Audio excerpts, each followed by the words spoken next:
Hey guys, Chris from the Ultimate Recycler. It's a cold wintry day here. It's about 10 degrees. It's been raining for an hour. It's supposed to be raining most of the afternoon and get heavier, and the wind is supposed to pick up. So it's not a good day for being outside. I know 10 degrees is probably quite mild for some of you, but it's chilly here. We're not used to it. So anyway, I'm having a day in the shed. I've got the fire going. I've got a little radio, a little transistor. It's a 1981 National Panasonic.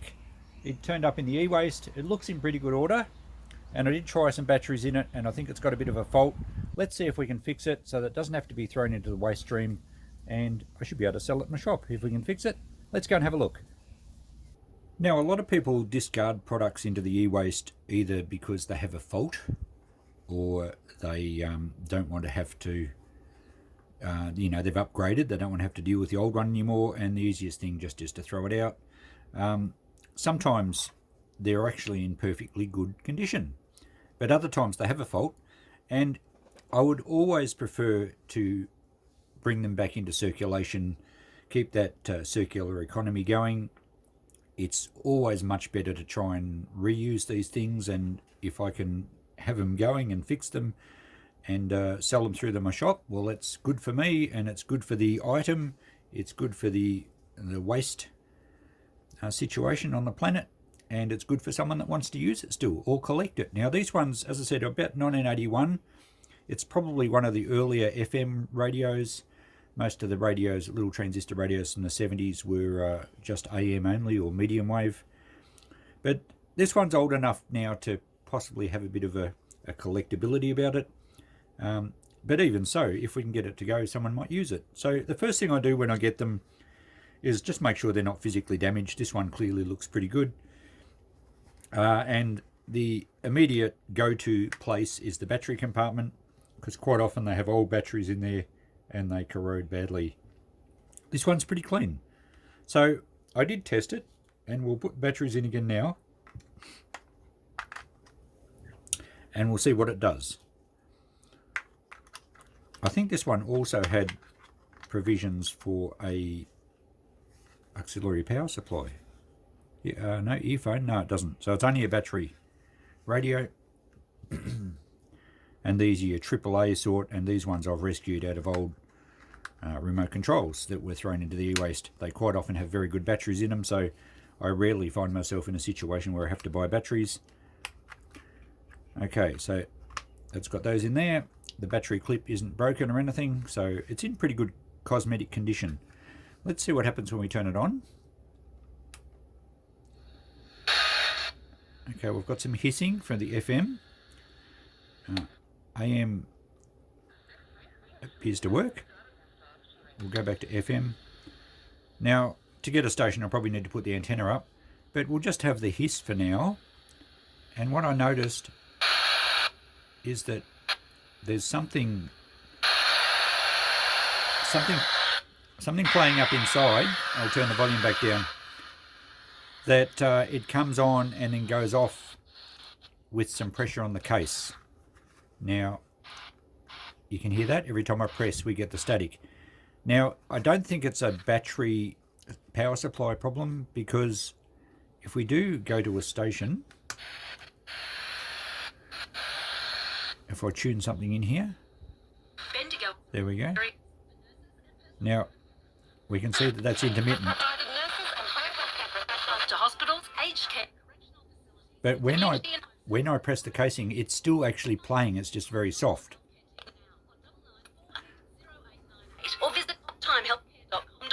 So there's an intermittent fault, and it doesn't relate to the power supply, because even when it's being faulty, you can still hear the radio working. So there's power getting to the circuitry. So we'll pull the case apart. I'll turn it off now. And it sounds like it's going to be a good little radio if we can get it to go without that intermittent fault. Alrighty, so let's take the batteries back out of it,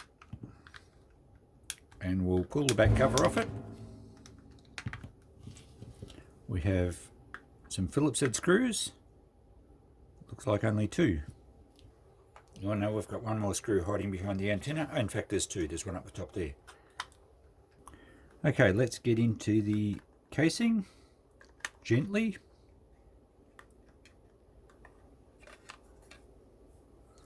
And what do we see? Well, it looks like sort of typical 80s circuits. No corrosion to speak of.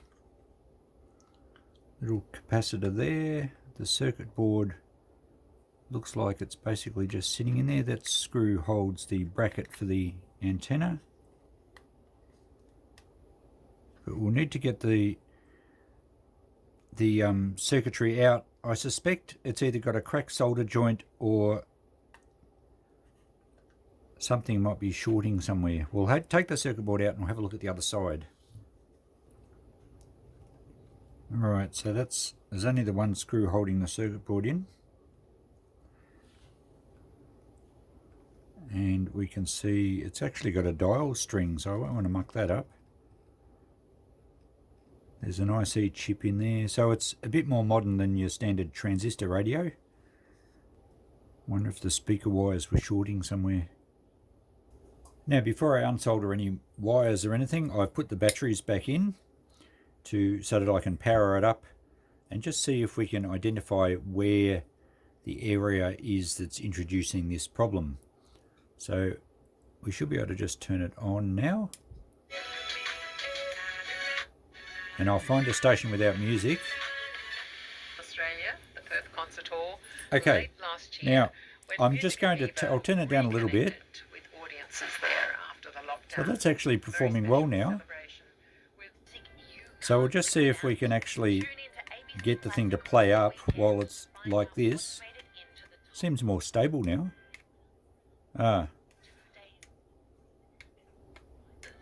Okay, it seems like the problem might be in the volume control, because I can certainly get it to go on and off with a little tap there. So like a lot of things electrical or electronic, rarely you actually have a problem with the actual electronics unless it's a capacitor or something. Most of the problems usually come from parts that move, mechanical parts. So you can often get dust into little, the selector switch from AM, FM, or dust into the volume, and that appears like it might be the fault.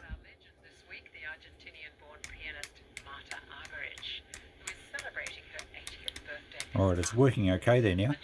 I'm going to spray some contact cleaner in there around the volume control and around the selector switch. And I reckon that's all their problem is. Should be an easy fix.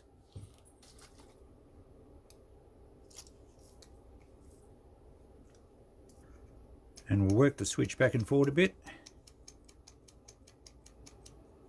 And the volume.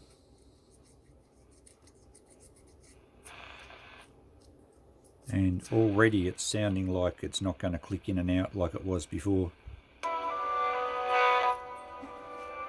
I think the fix might be just that simple. So there we go. We probably didn't even need to quite take the circuit board right out, but it's worth having a look.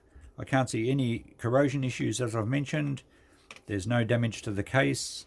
It's a good little radio, and I think we've just fixed its intermittent problem in really 5 minutes. We'll put it back together and see how it performs. Success, guys. Really easy little fix. No problems at all. Plays well. I can press the casing. There's no static at all. It's a great little radio, actually. Quite a bit of volume. Audi. Good. Different. So there's good reception, good volume. Cosmetically, it's great. The antenna even works beautifully, not even bent. Folds away. I think this was called a Mr. Thin, I think it was known as. So Panasonic RF-032. Great little radio. And as you can see, quite often faults are really easy fixes. If someone threw this out because it had a fault, well, shame on them, because now it's back in the game. I'm going to put that in the shop for, I reckon, around about $25. Really just took me 5 minutes. And anyone that collects little transistors, it's a beauty. And I bet you this gets better reception than some of the newer ones out now. So thanks for watching, guys. Just to show you that most of these things are a really easy fix. You don't need to be a technician or even understand what you're doing. First things to look for: corrosion in the battery compartment, and very often it's a volume or a switch. It's just got dust in it over the years.